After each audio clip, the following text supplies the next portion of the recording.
আসসালামু আলাইকুম। আসলে চলে আসলাম নোয়াখালী ফেনীতে। ফেনীর রাস্তাঘাট আসলে প্রচণ্ড যানজট। রাস্তায় পানি ওঠার কারণে মানুষ গাড়ি নিয়ে যেতে পারছে না। হাইওয়ে রাস্তায় আসলে প্রচণ্ড পানি। তো দেখেন, আমি হয়তো একটু দেখাইতে পারবো। এই যে রাস্তায় এরকম পরিমাণ পানি জমে গেছে, যার কারণে আপনার দেখেন কত গাড়ি।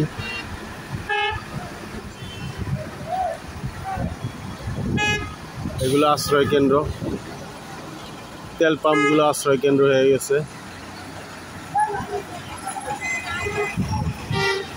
কি অবস্থা!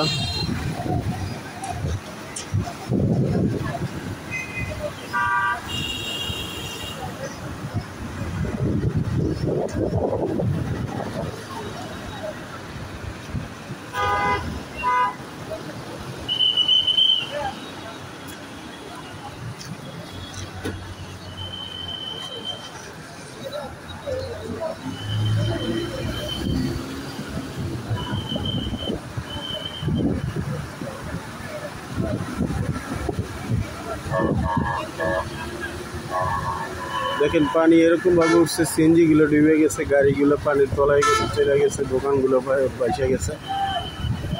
আসলে এই জায়গায় প্রচণ্ড দুর্ভোগ। কিন্তু আসলে এই দুর্ভোগের মাঝখানেও কিছু কিছু ব্যাপার ফলো করলাম, যে মানুষ কিভাবে আসলে আমরা আসছি ত্রাণ দিতে, আমাদেরকে সহযোগিতা করা তাদের নৈতিক দায়িত্ব।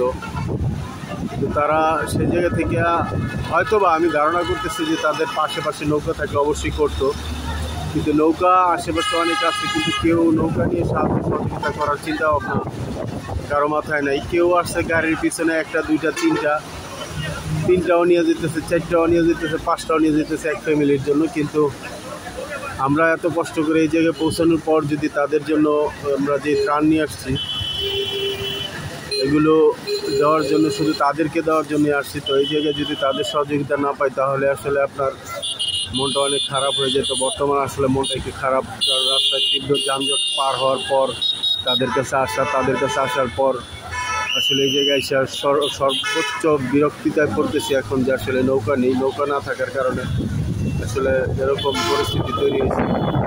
দেখেন এই বিল্ডিংগুলোতে, এইগুলো হলো আশ্রয় কেন্দ্র।